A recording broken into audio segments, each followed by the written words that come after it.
Hello दोस्तों, मेरा नाम कुशल है और आज हम पढ़ने वाले हैं विदेश में और भारत में गाड़ी का स्टीयरिंग पोजीशन अलग क्यों होता है। क्या आपने कभी सोचा है कि इंडिया में स्टीयरिंग राइट साइड और अमेरिका में लेफ्ट साइड क्यों होता है? सिर्फ डिजाइन का फर्क नहीं, इसके पीछे 200 साल पुरानी हिस्ट्री और साइंस छुपी है हुई है और आज इसे हम समझते हैं।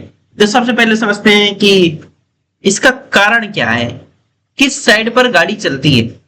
भारत यानी इंडिया, भारत में गाड़ी लेफ्ट साइड चलती है, इसलिए स्टीयरिंग राइट साइड पर होता है। इसे राइट हैंड ड्राइव भी कहते हैं। एंड सामने से आने वाली गाड़ी एंड ओवरटेक करने में आसान, यानी ड्राइवर को सामने और रोड के बीच का अच्छा व्यू मिलता है। जबकि विदेशी देशों में क्या होता है, फॉरेन में यूएसए, कनाडा, जर्मनी, फ्रांस, इन देशों में गाड़ी जो होती है वो राइट साइड चलती है, इसलिए स्टीयरिंग लेफ्ट साइड पर होता है। इसे लेफ्ट हैंड ड्राइव भी कहते हैं। ड्राइवर को सामने और रोड के बीच का अच्छा व्यू मिलता है, ओवरटेक करने में आसान, सामने से आने वाली गाड़ी।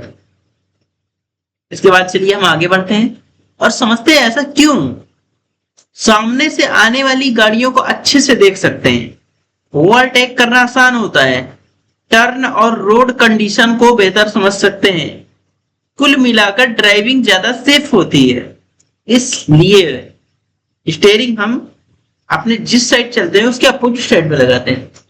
अगर हम लेफ्ट साइड चलते हैं तो स्टीयरिंग हमारा राइट साइड होता है, एंड राइट साइड चलते हैं तो स्टीयरिंग हमारा लेफ्ट हैंड राइट होता है। एंड इतिहास क्या है, इसका हिस्ट्री क्या है कि ब्रिटेन 18वीं सदी में ब्रिटेन में घोड़ों की गाड़ी चलती थी। तलवार दाहिने हाथ में होने के कारण लोग बाईं तरफ चलना पसंद करते थे ताकि सामने वाले पर नजर रखी जा सके। समझे? यानी क्या कि तलवार दाहिने हाथ में होने के कारण लोग बाईं तरफ चलना पसंद करते थे ताकि सामने वाले पर नजर रखी जा सके। एंड ब्रिटेन शासन भी भारत में हुआ है, यूके में।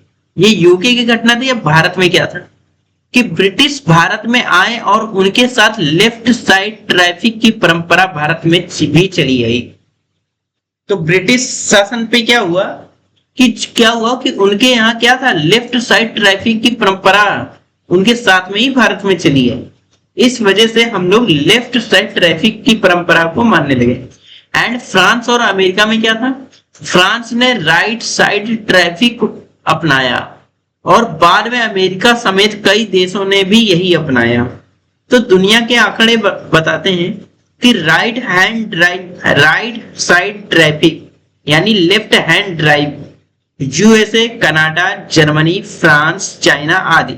एंड 35% में क्या होता है, लेफ्ट साइड ट्रैफिक होता है। यानी राइट हैंड ड्राइव कितने देशों में होता है, 35% देशों में होता है। एंड 65% क्या होता है, left hand drive, and 65 left hand drive and 35 right hand drive. तो मुझको लगता है कि आपको समझ में आ गया होगा। एंड इसका कंक्लूजन क्या निकलता है कि स्टीयरिंग का राइट या लेफ्ट होना कंपनी की मर्जी नहीं, बल्कि उस देश के ट्रैफिक रूल्स और हिस्ट्री पर डिपेंड करता है। यानी जो गाड़ी की स्टीयरिंग लगती है, अब वो राइट हैंड ड्राइव है कि लेफ्ट हैंड ड्राइव है, ये हमको कैसे पता चलेगा? ये हमको देश के ट्रैफिक रूल्स के हिसाब से, कि वो ट्रैफिक रूल हमारा क्या बोलता है कि या तो लेफ्ट साइड ट्रैफिक होगा या तो राइट साइड ट्रैफिक होगा। राइट साइड होगा तो तुम्हारा लेफ्ट हैंड ड्राइव, और लेफ्ट साइड होगा तो राइट हैंड ड्राइव। तो आज के लेक्चर आपको कैसा लगा?